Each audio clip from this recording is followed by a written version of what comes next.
araw Pilipinas, grabe. Nagsalita na lahat. As in, si Aimee, yung adik talaga siya, 'di ba? Parang doon pa lang dapat yun na yun eh. Kaya lang sabi nga ni Robin Padilla parang oo nga, yun talaga ay nuclear bomb na pasabog pero after that, nagiging watusin na lang kasi nga hindi pinapansin, manhid naman talaga yung pinagsasabihan and then binabaliwala, ikot-ikot lang.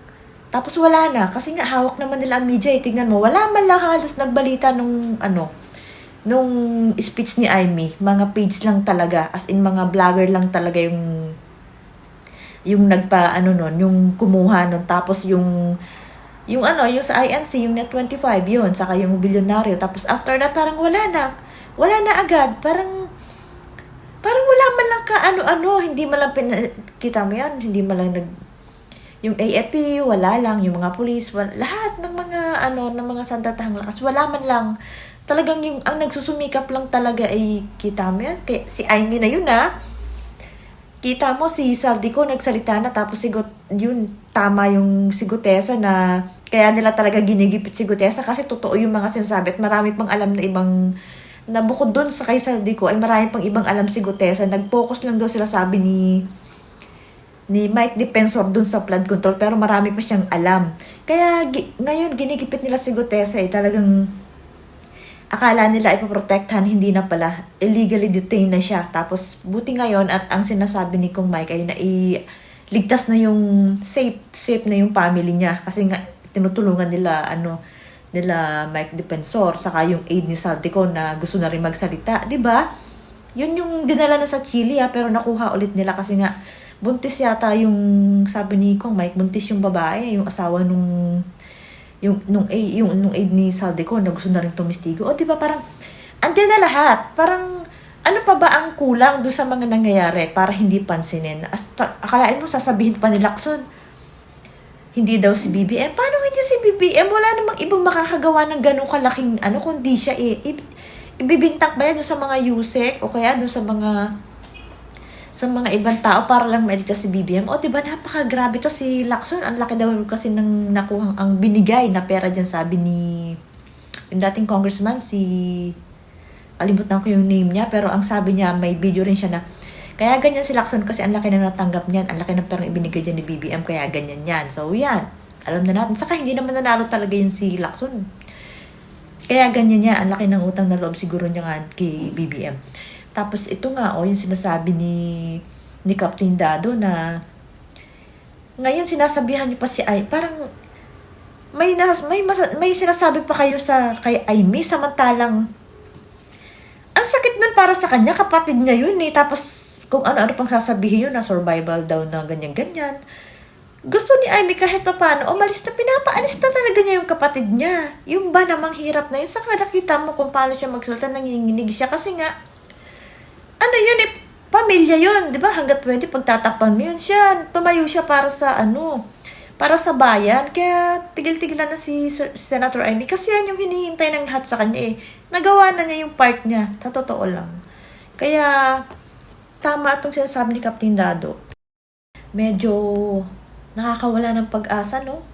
Kasi, ayan si Aimee na, si Saldico na, ang dami na, andyan na halos lahat. Parang wala lang. Ang tibay ng mukha, ng hiya, nung admin ngayon, lalo na si BBM, no? Tapos yung yung anak na sagot pa kay Aimee na hindi daw, parang hindi asal ng kapatid. Ano yung gusto mong asal? Yung kukonsintihin kahit ganun na ang nangyayari. 'Di ba? Saka yung sagot ni Sandro Marcos, hindi niya sinabi na hindi siya na hindi siya gumagamit. Ang sabi lang, yung lang niya ay yung asal nung tita niya, 'di ba? Pero kahit kailan hindi nila sinabi na hindi siya hindi siya gumagamit. Kasi totoo naman Kasi ang dami nang nagpatotoo kay Cathy Binag, inalok nila. Si Aimee inalok din nila. Alam nga namang 'di ba? Kung iisipin mo ang sabi kasi yung mga general daw nabayaran na din, 'di ba? Paano na? Sino pang tutulong? Sino pang tatayo? Tapos yung mga dilaw, sila Leila de Lima, ang gusto nila, mag-resign daw si BBM, mag-resign din si BP Sara. Aba, bakit gano'n eh ang issue? Nandun lahat kay, napaka ng mga taong to. Alam mo yung, pag hindi pabor sa kanila ay gagawin nila ang lahat kahit wala nila, hindi na sumusunod sa batas. Basta't hindi pabor sa kanila. Pero kapag para sa kanila, kahit ano pa yan, okay yan. Ganun sila talagang hindi sila pansarili lang talaga yung ginagawa nila, no? Walang, hindi para sa bayan talaga itong mga tao. To, lalo sa Leila de Lima. Akalain mo sasabihin niya na masama daw sa ekonomiya, sa lahat daw, masama daw yung mga Duterte. Anong masama? Ay, yung time nga ni PRRD, yun yung pinakamataas yung ekonomiya, yung respeto, yung safety. 'Di ba? Ginagalang pati ng ibang bansa. Hindi katulad ngayon na nandiyan na lahat ng kawalang hiyaan. Pero, mas gugustuhin nyo pa rin na si BBM na lang kaysa kay Sara. 'Di ba? Anong klaseng mga, yan? Anong klaseng mga utak yung ginagawa niya? Ay, nako. Ikaw, Leila de Lima, ang tanda mo na, alam mo yung, binigyan ka na ng pagkakataong makaalis sa kulungan, hindi mo pa inayos, hindi mo pa piniling maging maayos. Talagang yung hanggat sa huling hininga mo yata, ay tuloy-tuloy ang kasamaan mo. Sa bagay, alam naman yan ng mga taong nakakaunawa. Yung mga bukas ang utak sa mga nangyayari, alam yan, ilan lang naman kayo eh. Tapos yung binabaliktad nyo pa na sinasabi nyo na, kakaunti yung sumusuporta sa mga Duterte? Hindi Sa Davao pa lang, Cebu, kita nyo na yung kung hiwalay na lang, di ba? Basta ang ayon pa nga yung marami doon, nahiwalay na lang hindi naman ganun kadali, syempre. Hindi pa rin maganda nahihiwalay. Pero kung ganyan na rin lang naman talaga ang nangyayari. Ay nako. Tingnan natin, ang dami, parang nagpapakiramdaman ngayon kasi ang mga nagsasalta lang yung mga nasa PDP ngayon. Kasi nga, sila Claire Castro, sila Lacson, di ba? Naku, alam mo yun, sobrang nakaka-disappoint itong mga taong to. Yung kapatid na yung nagsabi, yun yung nakakaalam, mula bata, alam niya. Tapos kukontrahin nyo pa na hindi daw un-Filipino pa daw yung, anong gusto nyo kukonsintihin? Ganun ba yun? Porke at nakikinabang, kukonsintihin kahit, ayan nakita nyo ng ambaha, halos palubog na. Sabi nga yung si Dr. Tony Liatson ba yun? Napakatahimik lang ng doktor na yun, pero hindi na siya makatiis kasi nga, ang sabi niya, ang kalagayan natin ngayon ay nasa ICU na. Alam mo yung pamorgue na, pategi na, kasi nga, yung doktor na tumitingin doon sa sakit ng bansa, ay walang awa. Kahit maganda tegi yung mga taong yan, wala siyang pakialam, diba? Sabi nga din ni Dr. Richard Mata, sabi niya parang mas safe ka pang maging masama sa panahong to nila Bongbong Marcos. Kasi yung mga nagsasalita, yun yung gigipitin, tatakutin. Sa bagay, basta para sa kanila okay, pero kapag kumontra napakasama ng ginagawa nila ngayon talaga. Katulad na lang si Gutesa. Ginigipit nila, nagsasabi lang naman ng totoo. Sa bagay, pag nga naman hindi nila talagang mananagot sila Nasa kanila lahat ng pananagutan, kaya ganun.